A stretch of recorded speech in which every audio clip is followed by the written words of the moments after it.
Era só um amontoado de lixo. Pelo menos era o que todos viam.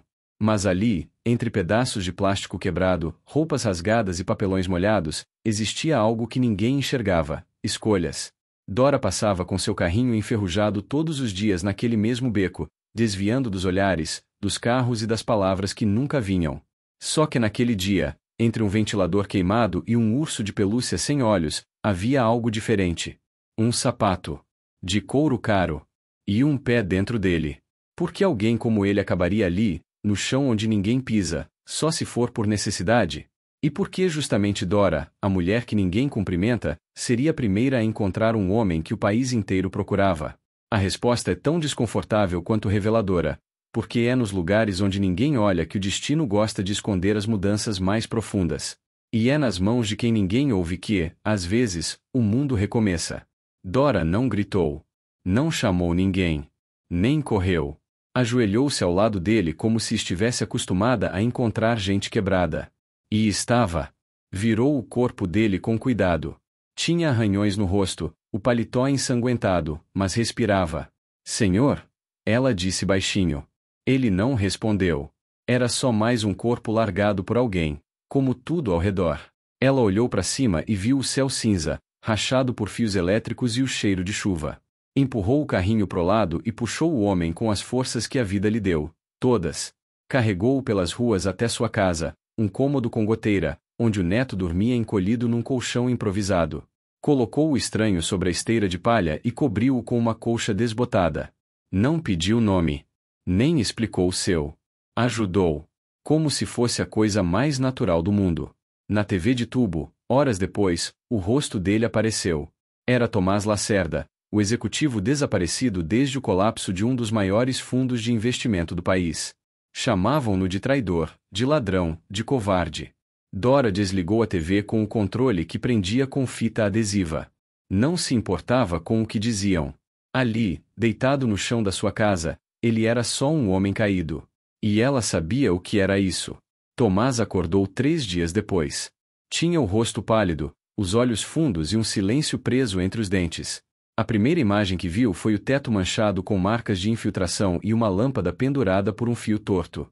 Virou a cabeça e enxergou um menino dormindo com os pés cobertos por uma toalha fina. Ao lado, uma mulher mexia num pote de arroz com sardinha e cebola. O cheiro era simples, mas firme. Quase como se dissesse: você ainda está vivo. Ele tentou levantar, mas a tontura o jogou de volta no chão.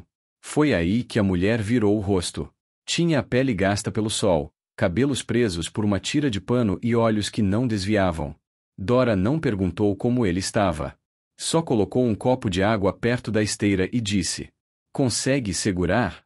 Tomás assentiu com a cabeça. Bebeu com cuidado, sentindo o corte no canto da boca arder. Depois de alguns minutos, tentou falar. Onde eu tô? Aqui não tem nome, respondeu Dora. Mas o povo chama de Vale dos Esquecidos. Parece que acertaram, né? Ele não reagiu. Deu um sorriso torto, mais por dor do que por ironia.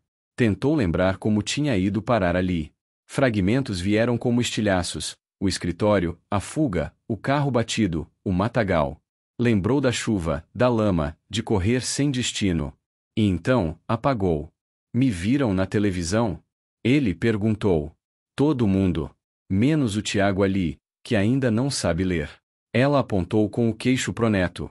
Você sabe quem eu sou, então. Eu sei o que fizeram com o que você era. Mas ainda não sei o que você vai fazer com isso. Silêncio. Tomás desviou os olhos. Não era vergonha, era cansaço. Um cansaço que não vinha do corpo, mas do tanto de mentira que precisou carregar para manter a pose. Ficou calado por horas. Só ouvindo o som dos pássaros e das buzinas distantes, o barulho de água sendo fervida e o passo das pessoas lá fora, que não paravam por nada. Dora o tratou com folhas de erva e um remédio velho. Deu comida, um cobertor, um espaço. Mas nunca ofereceu pena. Ajudava como quem entende que todo mundo quebra em algum momento, e que ninguém é só o que fizeram de errado. Nos dias seguintes, Tomás começou a andar pelos becos estreitos do bairro. Tentava ficar discreto, mas não adiantava. As crianças apontavam. Os adultos cochichavam. Alguém rabiscou seu nome num muro com tinta vermelha. E uma tarde, um homem se aproximou e cuspiu perto dos seus pés. Ladrão de futuro! Se fosse meu dinheiro, você já estava enterrado. Tomás não respondeu. Voltou para a casa de Dora em silêncio e ficou olhando para as mãos. Elas tremiam. Não de medo, mas de impotência. Pela primeira vez, não tinha controle de nada. Nem da imagem. Nem das pessoas. Nem de si mesmo. Naquela noite, Dora puxou uma cadeira velha e se sentou ao lado dele. Tá esperando o quê? Ela perguntou. Um jeito de fugir de novo, talvez.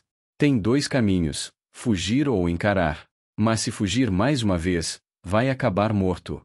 Se encarar, vai ter que morrer em outro sentido. Vai ter que enterrar o homem que você era. E não vai ser fácil. Tomás olhou para ela. Nunca alguém tinha falado com ele assim. Sem bajulação, sem medo, sem filtro. Aquilo doía. Mas também despertava algo que ele nem sabia que ainda estava ali: respeito. O que você faria no meu lugar? Eu já estive no seu lugar, respondeu Dora, sem hesitar. Não com cifras, mas com vergonha. Quando perdi meu filho mais velho pro tráfico, pensei que era minha culpa. Eu estava tão ocupada juntando latinha, não vi ele se afundar. Aí eu passei anos fugindo de mim mesma. Até que um dia, olhei no espelho e disse: você pode continuar se culpando, ou pode criar o neto dele para que ele tenha outro destino. Foi isso. Tomás engoliu seco. Aquilo não era uma história. Era um espelho. No dia seguinte, ele acordou antes do sol. Pegou uma vassoura que estava encostada na parede e começou a varrer o chão de terra da frente da casa. Dora saiu e ficou só olhando. Não disse nada. Mas por dentro, entendeu, aquele homem ainda era o mesmo. Mas, talvez, começasse a deixar de ser. As notícias na TV continuavam. A polícia ainda o procurava. A mídia especulava sua fuga. Mas ali, no Vale dos Esquecidos, Tomás começava um processo muito mais difícil que se esconder, o de se reconhecer. A notícia correu como fumaça entre os barracos. O doutorzão, o homem dos escândalos, o ladrão engravatado, como diziam por ali, estava vivendo na vila, comendo arroz queimado e varrendo a calçada com as mãos do mesmo jeito que os outros. No início, muita gente não acreditava. Mas bastou um olhar mais atento, uma caminhada até a porta de Dora, e não havia mais dúvidas. Tomás Lacerda estava no Vale dos Esquecidos. As primeiras reações foram olhares tortos. Depois, vieram as perguntas. E logo, vieram as ameaças. Na feira improvisada de quarta-feira, Dona Áurea, que teve o filho demitido após o colapso do fundo de investimentos de Tomás, apontou o dedo com a mão trêmula. Aquele ali tirou o teto de muita gente. E agora dorme sob o nosso? Um grupo se formou em volta. Gente ferida. Gente cansada. Gente que viu parentes perderem tudo depois da falência. Alguns falavam em chamar a polícia. Outros falavam em coisa pior. Dora ouviu cada palavra, mas não recuou. No mesmo dia, foi até o centro da vila, onde ficava a quadra sem reboco que servia de salão de reuniões, abrigo e até velório quando necessário. Subiu num caixote velho de frutas e disse: eu sei quem ele foi. Mas também sei quem ele tá tentando ser. E se a gente quer justiça, que ela venha limpa. Não com raiva. Porque vingança é como fogo em palha, queima rápido, mas não ilumina nada. O povo murmurou. Alguns viraram o rosto. Outros ficaram. Mas ninguém tirou Dora dali. O respeito que ela carregava, conquistado com décadas de suor e luto, era mais forte que qualquer manchete. Nos dias seguintes, Tomás sentiu a tensão no ar. Os olhares cortavam. As portas batiam quando ele passava. Ninguém falava diretamente com ele, exceto Tiago, o neto de Dora, que o chamava de tio careca e ria toda vez que Tomás tentava consertar a torneira do banheiro. Uma noite, depois de voltar do poço com 2 baldes de água, encontrou Dora sentada na calçada, descascando mandioca. Ainda acha que pode ficar?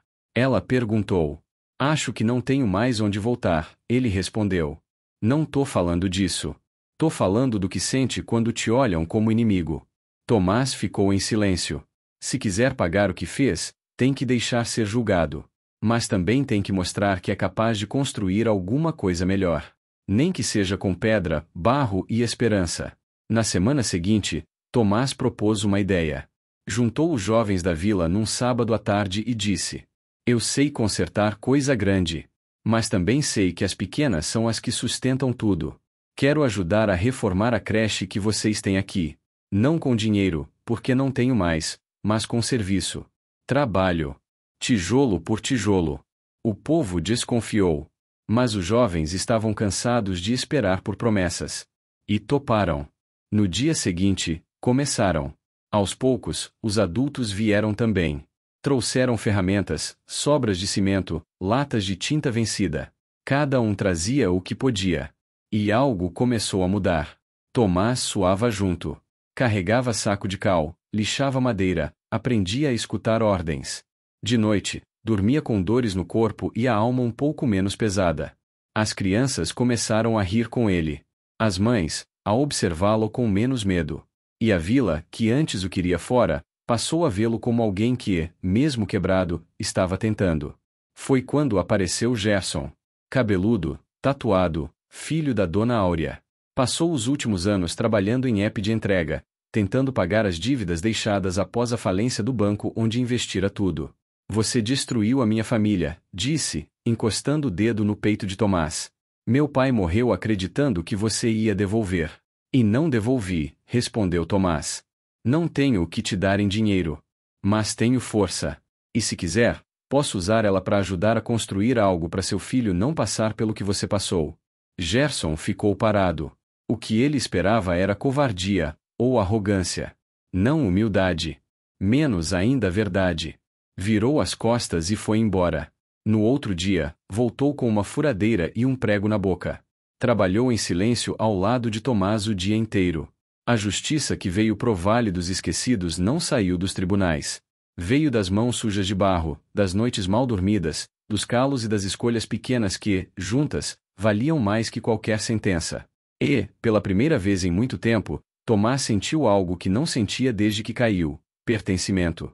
Tomás sempre foi o tipo de homem que falava para multidões. Sabia como controlar uma sala. Aprendeu cedo que um silêncio bem colocado valia mais que 1000 palavras. Nas reuniões com acionistas, era ele quem ditava o ritmo. Nas entrevistas, cada vírgula era estratégica. Mas ali, no Vale dos Esquecidos, ninguém queria ouvir conselhos. Nem frases prontas. Nem argumentos brilhantes. Ali, o silêncio dos outros era diferente. Não era tático. Era real. E dentro dele, havia muito mais do que ele imaginava. Foi num domingo à tarde que tudo mudou. O mutirão da creche estava quase pronto. Faltavam apenas os acabamentos. As crianças já brincavam por ali. Algumas pintavam as paredes com as próprias mãos, outras desenhavam figuras tortas de bichos e casas. Tiago, o neto de Dora, apareceu com um papel rasgado e entregou para Tomás com orgulho. É você. Aqui, disse, apontando para um boneco de cabeça grande, com braços finos e um sorriso torto. Tomás olhou e sorriu. Tá bem parecido. Tiago deu uma risadinha e saiu correndo. Tomás guardou o papel no bolso da camisa. Não porque achava bonito, mas porque nunca tinha ganhado nada tão verdadeiro. Mais tarde, sentado na beira da laje, observou Dora estendendo roupas no varal. O vento levantava os panos como se quisessem voar dali. Ele desceu e se aproximou. Posso ajudar? Pode. Mas sem falar demais. Roupa não se dobra com discurso. Ele riu. Pegou uma blusa pequena, provavelmente de Tiago, e começou a dobrar, ainda desajeitado. Sabe, eu sempre acreditei que escutar era perder tempo, disse ele, depois de um tempo. No meu mundo, quem ouvia demais ficava para trás. Dora não respondeu. Apenas estendeu mais um lençol e o prendeu com 2 prendedores improvisados. Aqui é diferente, continuou Tomás. Aqui, ninguém grita. Mas todo mundo sente. Todo mundo tem algo para dizer, mesmo sem dizer nada. Ela virou de leve o rosto para ele. E agora que aprendeu isso, vai fazer o quê? Tomás encarou o chão de terra batida. Era a pergunta certa, no momento certo. Não soube responder. Mas passou os dias seguintes tentando. Começou a ouvir os vizinhos. Parava na porta do bar do seu Dico, sentava no caixote e ouvia histórias de gente que perdeu tudo e ainda acordava cedo. Entrava na oficina de Gerson e ficava lá, vendo ele desmontar bicicletas sem dizer palavra. Às vezes, Gerson soltava uma frase ou outra, curta, seca, mas verdadeira. E Tomás ouvia como se fossem diamantes. Na feira, ajudava a Dona Áurea a organizar os legumes. Um dia, ela contou que o marido morreu de desgosto depois de ver o extrato da aposentadoria sumir com a quebra do banco. Ele acreditava que dinheiro era segurança. Nunca imaginou que podia virar fumaça, ela disse, sem encará-lo. Tomás ficou ali, parado, segurando uma sacola de cenouras.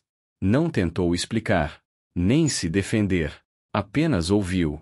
Mais tarde, comprou uma caderneta velha e começou a anotar tudo. Não números, mas nomes, histórias, vozes. Cada frase era um tijolo. E a cada anotação, entendia mais sobre o mundo que sempre ignorou. Naquela vila esquecida, ele descobriu que escutar era mais difícil do que mandar. Porque para escutar de verdade, era preciso estar disposto a mudar. E isso, para alguém como ele, era quase um novo idioma. Dora percebeu. Observava de longe. Viu quando ele ajudou Dona Áurea com as caixas. Viu quando sentou com os meninos e ensinou a fazer conta de cabeça. Viu quando levou Tiago ao posto de saúde e ficou do lado de fora esperando por 2 horas sem reclamar. Viu quando ele começou a calar o ego e abrir os ouvidos. Uma noite, sentados em frente à casa, Dora disse: "Você sempre achou que sabia tudo, né?" "Ainda acho às vezes", respondeu ele, com um sorriso. Saber de tudo cansa. Escutar liberta. Tomás olhou pro céu escuro. As estrelas pareciam mais próximas do que jamais estiveram quando ele morava nos andares mais altos dos prédios mais caros. Naquela terra dura e simples, aprendeu o que nenhum curso ensinava, que as pessoas não precisam de salvadores, mas de alguém que esteja disposto a ouvir suas dores e não fugir delas. E ali, calado ao lado de Dora, com Tiago dormindo nos seus joelhos, Tomás escutou o som mais raro da sua vida: paz. Era para ser só mais um dia comum no Vale dos Esquecidos. As crianças corriam pela creche recém-pintada, os vizinhos conversavam em cadeiras tortas, e o cheiro de feijão se misturava com o vento quente que batia nas paredes de tijolo cru. Mas Tomás sentia algo diferente naquela manhã. Um aperto no peito.